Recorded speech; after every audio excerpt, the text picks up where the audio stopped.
शिष्यवृत्तीमध्ये हमखास विचारला जाणारा प्रश्न कोणता? एका सांकेतिक भाषेत, एका सांकेतिक भाषेत याच्यावरती नेहमी प्रश्न विचारलेला असतो. काय? एका सांकेतिक भाषेत म्हणजे आपल्याला एक क्लू दिलेला आहे. काय? वजन. किती वजन म्हणजे किती सांगितलंय? 862. वजन 862. पुढं पचन 418. काहीतरी लिहिलं. पचन 418 आणि कवच 436. बघा कवच 436 हे सांगितलेलं आहे त्यांनी दिलेली माहिती. आता प्रश्न काय त्याच्या पुढं? तर पवन म्हणजे काय? पवन म्हणजे काय? बघा खूप सोपं.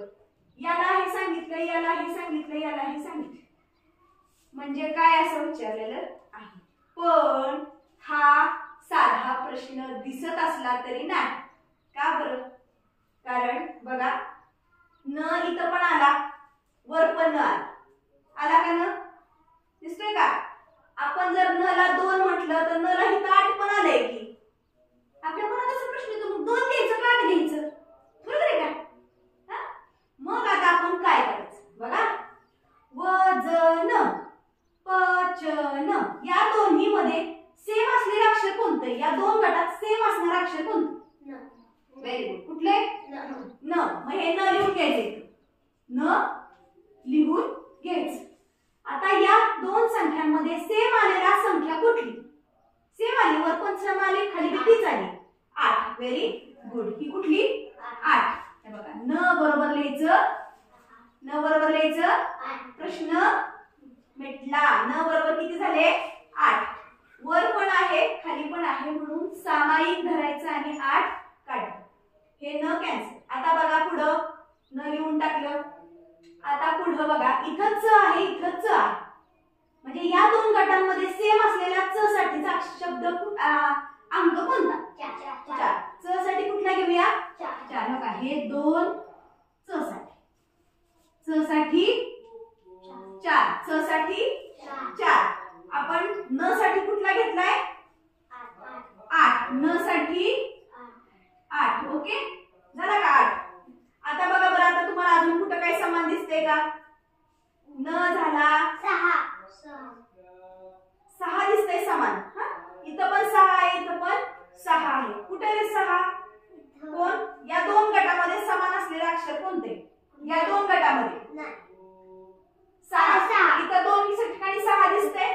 या दोन गटामध्ये 6 येण्यासाठी म्हणून कुठला अक्षर सेम आहे? 6.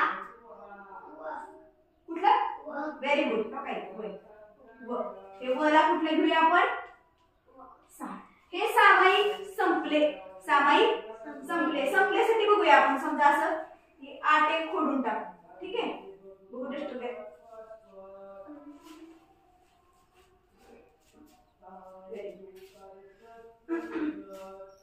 बघा सामायिक साठी आपण हे 8 खोडून टाकू. ठीक आहे?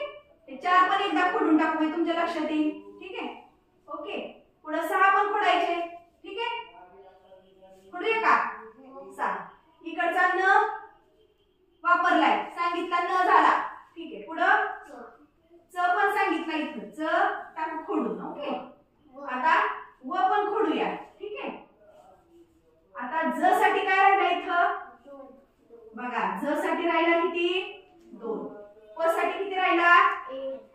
1. प साठी किती राहिला? 1. क साठी किती राहिला? 3.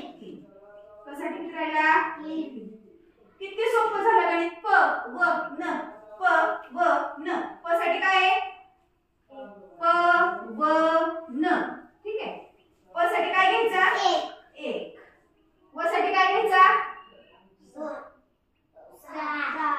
व साठी 6 आणि न साठी 8 आहे का रे? उत्तर आहे का? या 4 पर्यायात उत्तर आहे का? पर्याय क्रमांक 1. शाबास. पर्याय क्रमांक 1. शाबास. कुणाला? मॅडमला का मुलांना? मुलांना. ठीक आहे, मुलांना शाबास. कारण आता बघा लक्षात कुठला नियम आला पहिला? आपण काय विचार करायचा की सामायिक अक्षर कोणती? तेच गट पुढे बघून जाऊन सामायिक अंक कोणते? ते अंक शोधून आपण इथं अंक लिहिले आणि त्या अंकांवरती आधारित काय केलं, उरलेले अंक लावले जोड्या बघा. जला 2, पला 1, कला 3 सरळ फोडून टाकले.